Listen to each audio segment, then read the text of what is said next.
may be comfy on your couch right now, but this episode is sure to get you on your feet in no time. Whether it be disco, tap, or the twist, these actors are staying in step, showing us their best moves. So get your rhythm ready. It's time to hit the dance floor.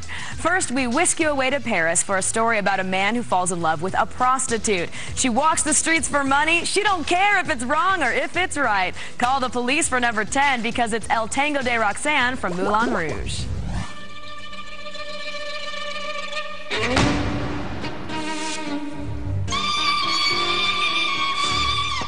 First, there is desire.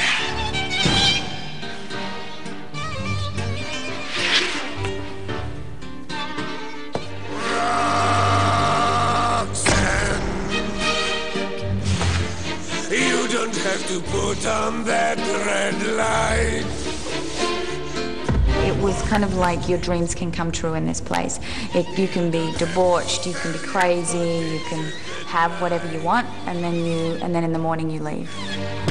His eyes upon your face, his hand upon your hand.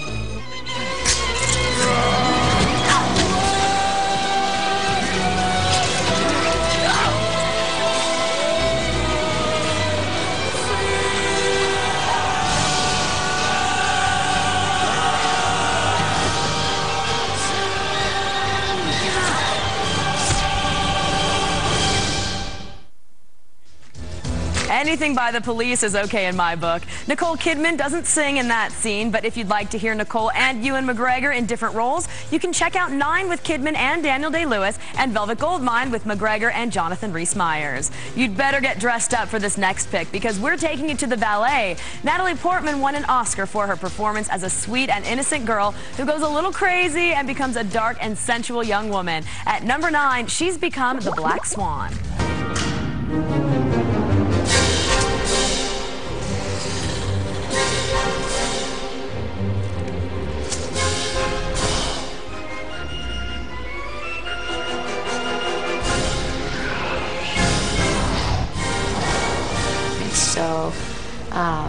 So vicious on the body, and yet you never see it. It's like you see this beautiful image, and underneath it is some really, really sort of grotesque detail.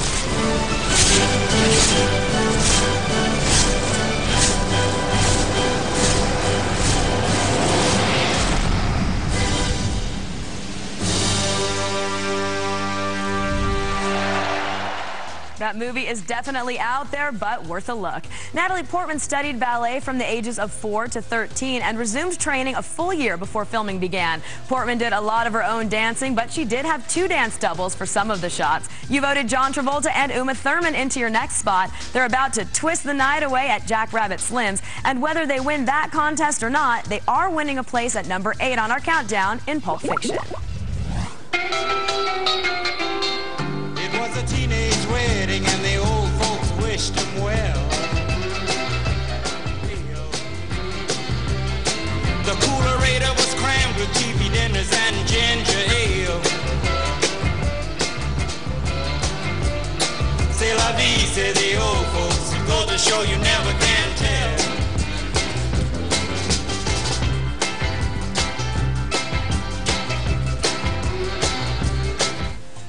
Yeah, come on, do the twist. Writer-director Quentin Tarantino says everybody thinks he wrote that twist scene just to show John Travolta dancing. You, of course, remember his movie star-making performance in Saturday Night. But Tarantino says that's not true. He wrote the scene before Travolta was even cast, and it was inspired by the Jean-Luc Godard film Bon de Paix, pardon my French. A Band Apart Films, by the way, is the name of Tarantino's former production company. How can you have a show ranking the best dance scenes without including Fred Astaire and Ginger Rogers? If you want a quality countdown, the answer is you can't. Thank you, voters, for remembering this classic couple who make it look so easy. For number 7, we put on a top hat. Oh, I love to climb a mountain and to reach the highest peak, but it doesn't thrill me half as much as dancing cheek to cheek.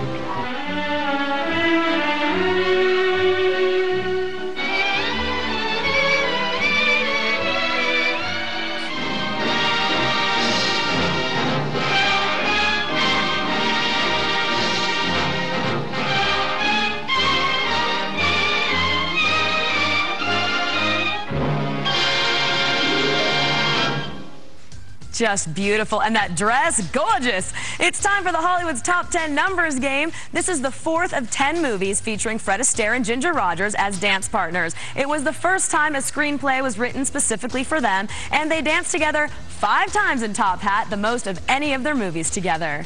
These next dancers certainly don't have the talent of Fred Astaire and Ginger Rogers, but it's a dance that's so easy and fun we can all join in. So get up. Come, Mr. Tallyman, tally me banana. At number 6, it's Beetlejuice.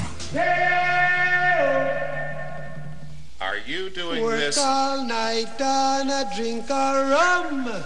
Daylight come and we want go home. Daylight come and we want go home. Come, Mr. Tallyman, tally me banana. Daylight come and we want go home. Daylight come and we want go home. Hide the deadly black tarantula. Daylight come and we want go home. Lips.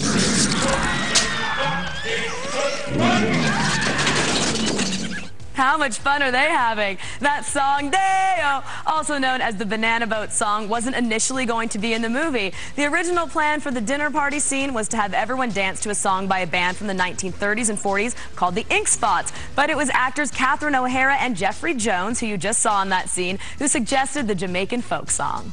Jennifer Beals takes center stage for your next pick. She sports welding equipment by day and sheds her clothes at night. But what she really wants to do is put on her leg warmers and get in the groove. At number 5, it's Flashdance.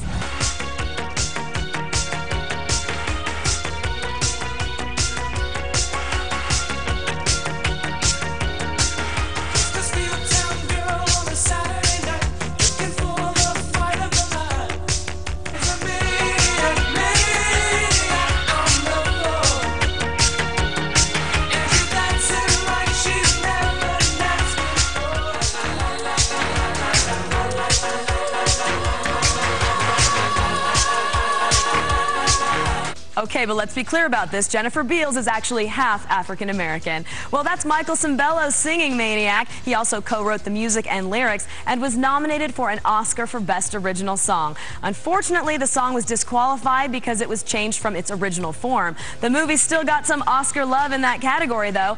Flashdance, What a Feeling took home the statue.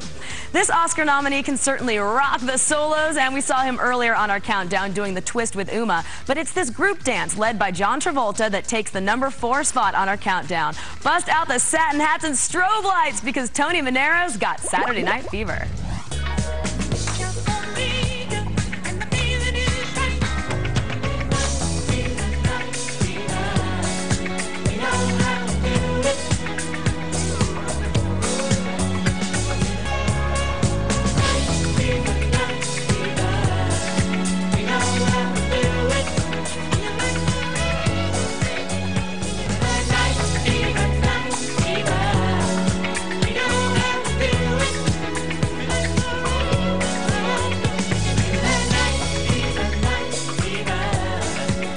Why, oh why did disco have to die? Well, there must be something to this John Travolta dancing on the big screen thing. Not only do movie audiences love his moves, but your 2 favorite Travolta dance scenes in Saturday Night Fever and Pulp Fiction are the 2 movies that earned him Oscar nominations for Best Leading Actor. Now, hold on. Kevin Bacon just called, and he had a really good point. I completely agree with him. Well, we all know he's footloose, right? And he's shaking up your number 3 spot, showing Chris Penn some sweet moves. But he said, I thought this was a party. Let's dance! I just want you. Let's hear for the boy. Let's give him a hand. Oh, he's no Romeo. He's my loving one-man show.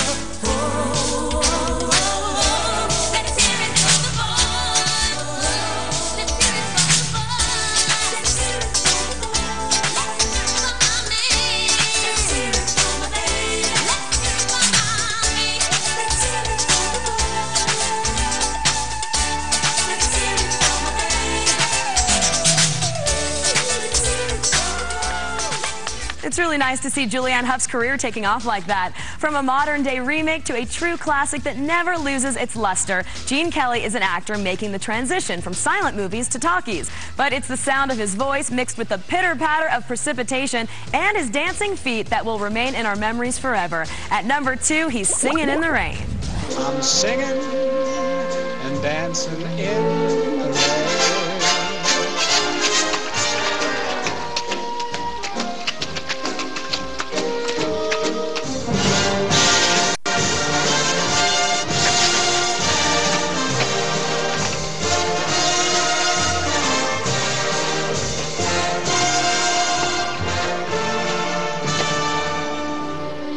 Dancing and singing in the rain.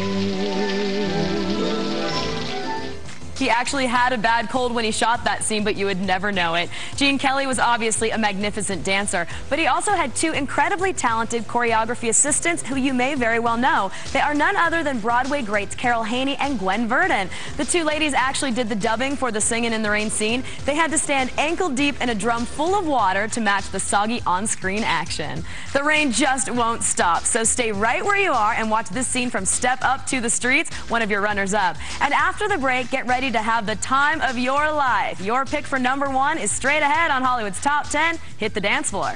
It's the new style.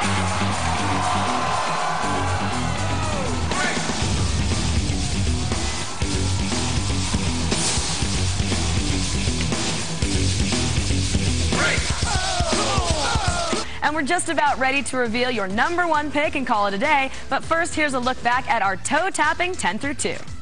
It's the Tango de Roxanne at #10 in Moulin Rouge. Black Swan flies into your #9 spot. Pulp Fiction twists its way into 8th place. #7 on this episode of Hollywood's Top 10 is Top Hat. Daylight comes at #6 in Beetlejuice. And featuring some maniac moves at #5 is Flashdance.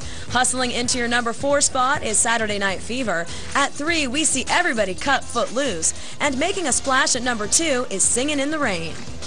And now for the scene that makes women swoon, men want to learn some cool moves, and people all over the world just waiting for Baby to come out from the corner. She definitely does it here, showing her family and an entire summer camp that she's all grown up. Jennifer Grey and Patrick Swayze have never felt this way before at #1, now that they're Dirty Dancing.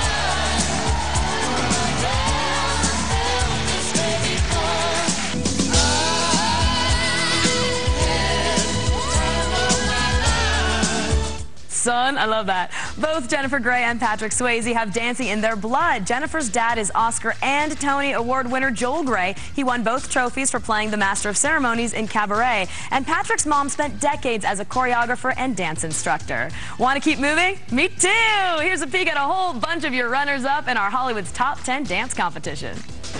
Chopsticks.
Great dancer can lose it with one of these.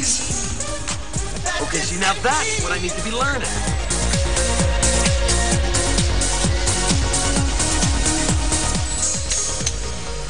Get out. Thanks for watching Hollywood's Top 10. I'm Linda Halligan. I'm going to boogie on out of here. We'll see you next time right here on Reel's channel, TV About Movies. A continuación, Romeo y Julieta.